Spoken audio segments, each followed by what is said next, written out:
അനിൽകുമാർ, ഞാൻ താങ്കളിലേക്ക് വരികയാണ് അവസാനമായിട്ട്. മുഖ്യമന്ത്രി ഇന്ന് നടത്തിയ വാർത്താ സമ്മേളനത്തിലെ ആ പരാമർശങ്ങളാണ് നമുക്ക് മുന്നിലുള്ളത്.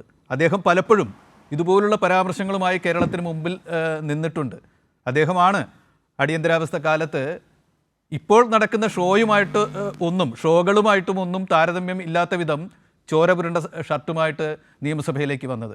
അദ്ദേഹമാണ് പാർട്ടിയിലെ ഒരു വിഭാഗം നേതാക്കന്മാരും തുടർച്ചയായി ആക്രമിക്കപ്പെട്ടുകൊണ്ടിരിക്കുമ്പോൾ ഏകാഗിയായി നടന്ന് കേരളത്തിൽ അത് പ്രതിരോധിച്ചു കൊണ്ടിരുന്നത്. അദ്ദേഹം ഒരിക്കൽ കൂടി വന്നിരിക്കുന്നു. അദ്ദേഹം ചോദിക്കുന്നു, ഞാൻ എന്തൊക്കെ കണ്ടതാണ് എന്ന് ചോദിക്കുന്നു. ഇതൊക്കെ കാണുമ്പോഴും ഞാൻ ഉള്ളിൽ ചിരിച്ചുകൊണ്ട് അതൊക്കെ നേരിടുന്നതായിരുന്നു. അതിനെനിക്കൊരു മനസ്സുറപ്പുണ്ട് എന്ന് പറയുന്നു. ഇപ്പോൾ താങ്കളുടെ രാഷ്ട്രീയ എതിരാളിയായ ചർച്ചക്കാരനായ വക്കീൽ വേണു പറഞ്ഞതുപോലെയാണോ ഇത് അവസാനിക്കുക? ആയിക്കോട്ടെ, അതുമ്മ കയറി പിടിക്കേണ്ട സമയമില്ല. അങ്ങനെയാണോ അവസാനിക്കാൻ പോവുക? എങ്ങനെയാണ് ഇതിന്റെ ചെമ്പ് തെളിയുക? എങ്ങനെയാണ് ഇതിന്റെ സത്യം വാഴുക? പറഞ്ഞ് അവസാനിപ്പിക്കും. ഇരുന്നു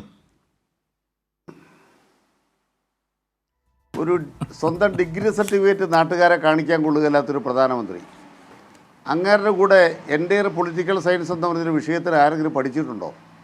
ആ പ്രധാനമന്ത്രി വന്ന് ഓരോന്ന് പറയുന്നത് കേട്ടിട്ട് ഇതെല്ലാം ശരിയാണ്, സ്ത്രീകളുടെ മാലയെല്ലാം പൊട്ടിച്ചുകൊണ്ട് പോകും, കോൺഗ്രസ് അധികാരത്തിൽ വന്നാൽ മുസ്ലിം സമൂഹത്തിന് കൊണ്ട് കൊടുക്കും എന്നെല്ലാം പറഞ്ഞ് വെളിവില്ലാതെ പറഞ്ഞുകൊണ്ട് നടക്കുന്നൊരു പ്രധാനമന്ത്രി അങ്ങേര് പിണറായി വിജയനെതിരായിട്ട് എന്തെങ്കിലും പറഞ്ഞാൽ അത് ശരിയായിരിക്കും കേട്ടോ. പക്ഷെ ഒരു കാര്യം മനസ്സിലാക്കിയോ, ഈന്തപ്പഴത്തിൻ്റെ മറവിൽ സ്വർണം കടത്തിയില്ലെന്നാണോ ഇപ്പോൾ കണ്ടെത്തിയത്? ഖുറാൻ്റെ മറവിൽ സ്വർണം കടത്തിയില്ലെന്നാണോ കണ്ടെത്തിയത്?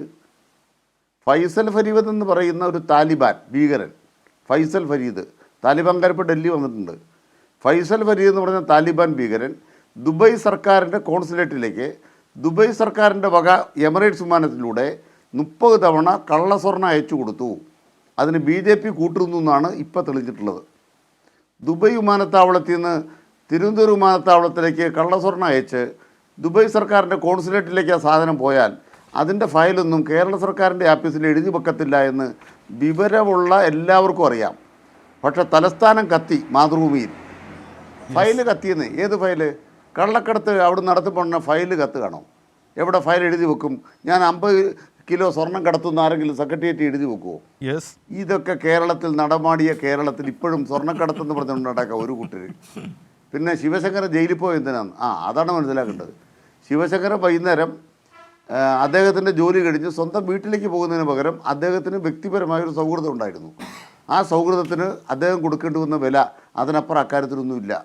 അതിൻ്റെ പേരിൽ മുഖ്യമന്ത്രിയുടെ നേരെ കൊണ്ടുവരാനാണ് വന്നത്.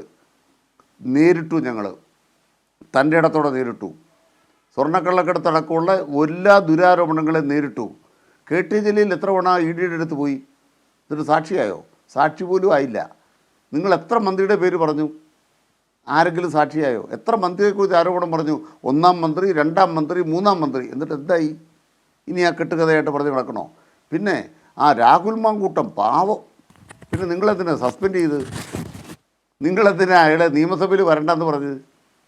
PD സസ്യം കുറിപ്പ് കൊടുത്ത് ഓടിച്ച് ഇറക്കി വിട്ടത് എന്തിനാ? ഇപ്പം നിയമസഭ വരാഞ്ഞെന്താ? ഒന്നും ചെയ്തിട്ടില്ലേ? അയ്യോ ഒരു പാവം. സേനാപതി വേണുവിൻ്റെ ശബ്ദം എനിക്കറിയാം കേട്ടോ. മറ്റേ അതിൻ്റെ അകത്തെ ശബ്ദം ആ മനുഷ്യൻ്റെ അല്ല എന്ന് പറഞ്ഞത്. നിന്നെ കൊല്ലാൻ 1 മിനിറ്റ് മതി എന്ന് പറയുന്നൊരു ശബ്ദമുണ്ടല്ലോ, അല്ലെങ്കിൽ മറ്റേ ഒരു കാര്യത്തിന് നിർബന്ധിക്കുന്നൊരു ശബ്ദമുണ്ടല്ലോ. പിന്നെ രാഹുൽ മാങ്കൂട്ടത്തിൽ ന്യായീകരിക്കാൻ ഇതിൻ്റെ ഇടയ്ക്കൊരു സമയം. അതിന് ഷാഫി ഉണ്ടല്ലോ. എന്തിനാണ് സേനാപതി കഷ്ടപ്പെടുന്നത്? ഷാഫിയുടെ മൂക്കും കൊണ്ടല്ലേ ഇപ്പം ന്യായീകരിച്ചുകൊണ്ടിരിക്കുന്നത്. ഇതൊന്നും ഈ നാട്ടിൽ നടക്കാൻ പോണില്ല. നല്ല ആത്മവിശ്വാസത്തിലാണ് ഞങ്ങൾ. നിങ്ങൾക്കൊന്നും പറയാനില്ല കോൺഗ്രസിന് ഈ കേരളത്തിലെ ഇടതുപക്ഷ ജനാധിപത്യ മുന്നണിയെക്കുറിച്ചോ ഞങ്ങളുടെ നേതാക്കളെക്കുറിച്ചോ സർക്കാരിനെക്കുറിച്ചോ ഒരു ചുക്കും പറയാനില്ല.